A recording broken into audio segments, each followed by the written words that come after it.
Good morning student, welcome to online classes. आज हम अंतर्राष्ट्रीय राजनीति में गुट निरपेक्षता के बारे में अध्ययन करेंगे।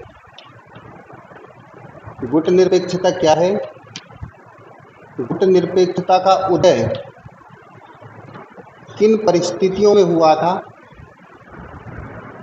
गुट निरपेक्ष आंदोलन है, उसकी अंतर्राष्ट्रीय राजनीति में क्या भूमिका रही थी और तात्कालिक समय पर इस कूटनिरपेक्षता ने विश्व राजनीति के दो ध्रुवों को किस प्रकार से प्रतिस्पर्धा स्वरूप रोकने की कोशिश की थी।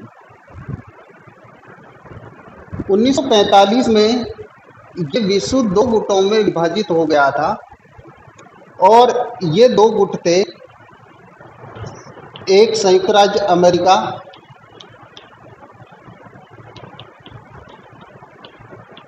और दूसरा गुट था सोवियत संघ।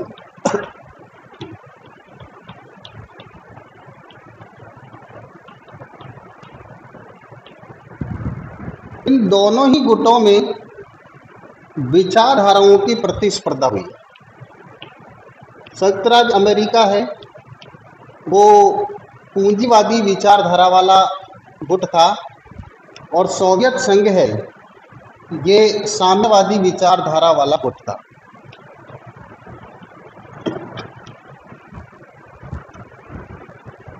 दोनों में विश्व में नेतृत्व करने की महत्वाकांक्षा हुई, दोनों में प्रतिस्पर्धा हुई और कोशिश इनकी ये हुई थी कि विश्व के अधिकतम राष्ट्रों को हमारे गुट के साथ में संबद्ध किया जाना चाहिए। 1945 में ये विश्व दो गुटों में विभाजित हुआ था, लेकिन यहाँ यूएनओ की स्थापना भी हुई 1945 में ही, और 1945 के बाद में ही विश्व राजनीति में और एक घटना हुई थी, तो वो ये थी कि जो तृतीय विश्व के देश थे, या हम ये कहें कि एशिया, अफ्रीका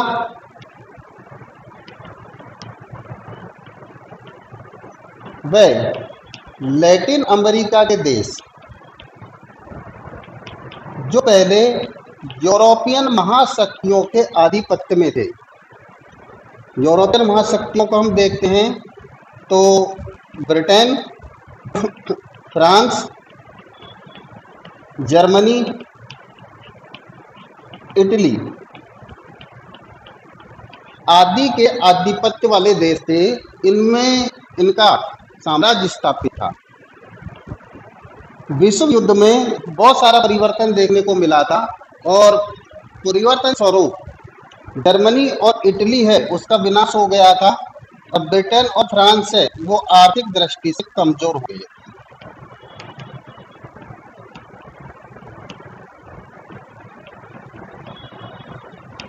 इनका विनाश हुआ, इसलिए ये एशिया, अफ्रीका और लैटिन अमेरिका देशों पर अपना साम्राज्य स्थापित करने में अक्षम सिद्ध होने लगे। और ऐसी स्थिति में अब एक ही राह निकली कि एशिया, अफ्रीका और लैटिन अमेरिका के देशों को स्वतंत्र कर दिया जाना चाहिए।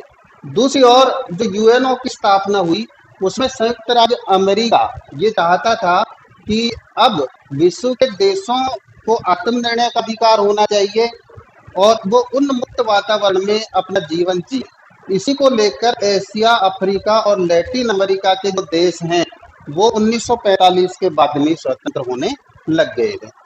यहाँ जैसे ये स्वतंत्र होने लगे तो दोनों ही जो महाशक्तियां हैं उन्होंने इन्हें अपने अपने गुट में संबद्ध करने की कोशिश की। संयुक्त राज्य अमेरिका है वो ये चाहने लगा कि एशिया, अफ्रीका और लैटिन अमेरिका के राष्ट्र हैं वो उनके गुट के साथ में जुड़े, और इधर को जो सोवियत संघ है वो ये चाहने लगा कि एशिया, अफ्रीका और लैटिन अमेरिका के जो राष्ट्र हैं वो हमारे गुट है उसमें जुड़े।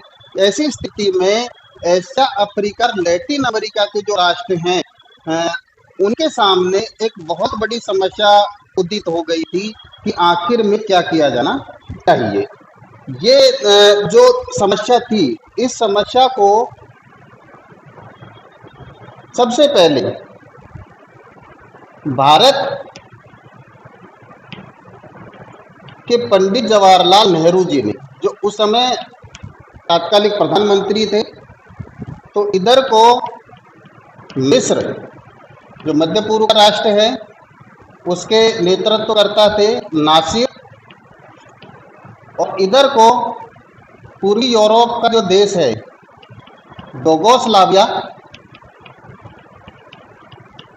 वहां के नेतृत्व करता थे जनरल टीटो।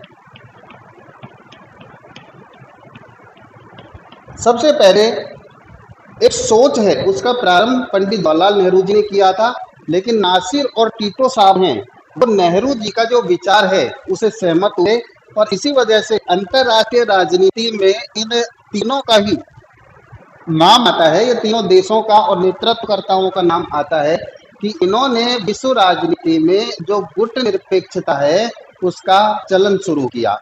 तो भारत, मिस्र और यूगोस्लाविया ने एक नया मूवमेंट 1947 में तैयार किया, जिसका नाम रखा गुट निरपेक्षता।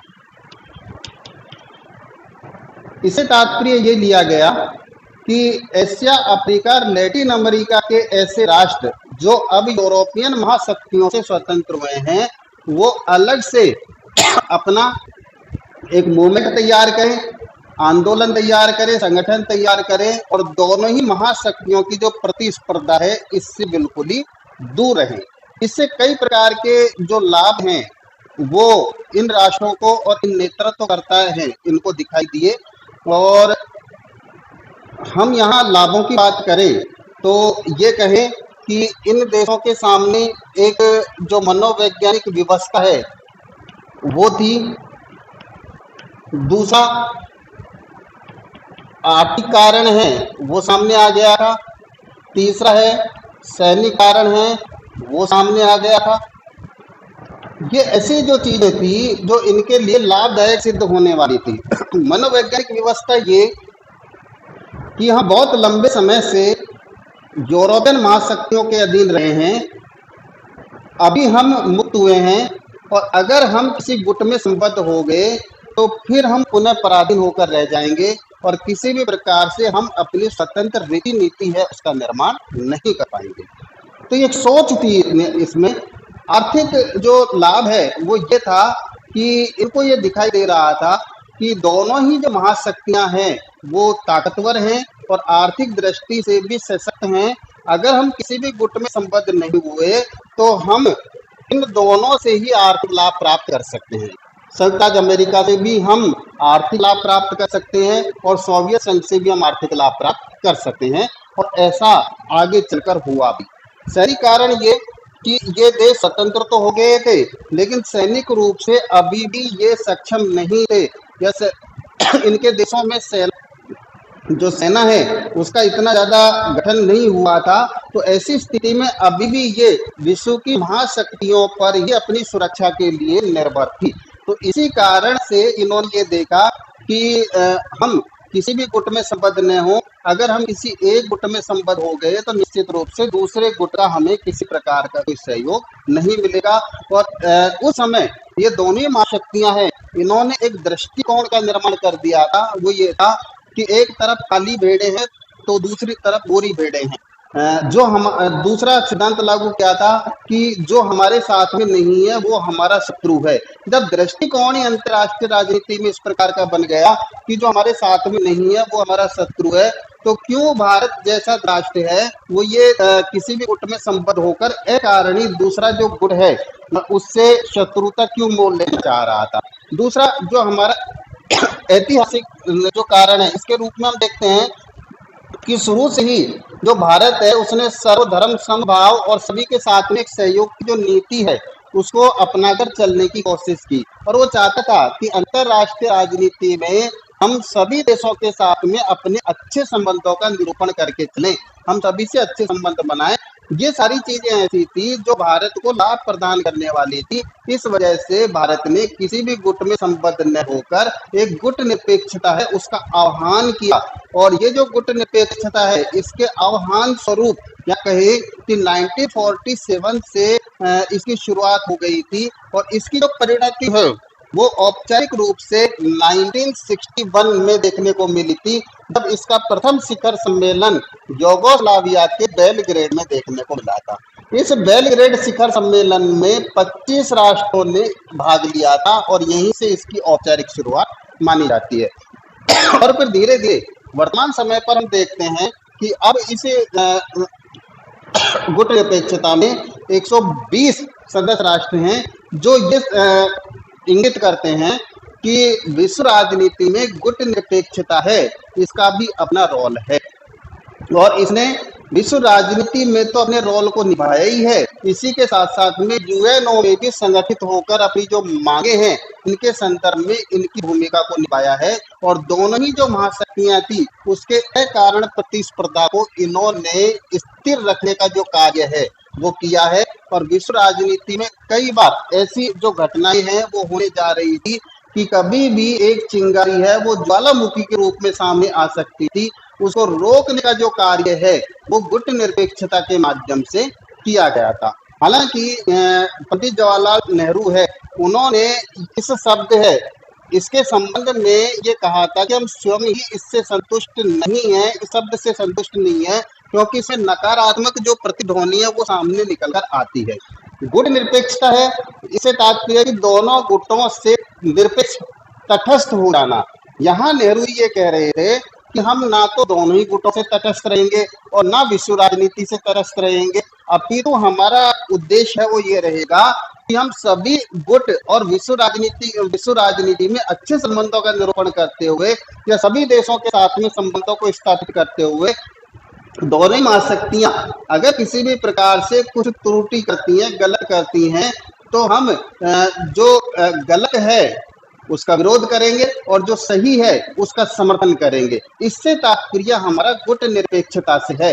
यहाँ पे तात्कालिक समय पर दोनों ही जो गुट हैं उन्होंने इसका हास्य किया था कि विश्व में केवल 2 ही गुट हैं और द्विगुट के आसपास ही विश्व राजनीति घूमती है, इससे अलावा विश्व में और कोई तीसरा गुट है वो नहीं है। लेकिन ये कहें कि जैसे इन्होंने विश्व राजनीति में अपनी भूमिका को निभाया था, आगे चलकर गुट निरपेक्षता ने अपना जो महत्व है उसको पूरी तरीके से दिखाया और अंतरराष्ट्रीय राजनीति है उसको एक शांतिपूर्ण राह पर मोड़ने का इन्होंने प्रयास किया था। आज हम इतना ही अध्ययन करेंगे, इसके बारे में और हम निरंतर है वो आगे बढ़ेंगे। कल अब तक के लिए धन्यवाद।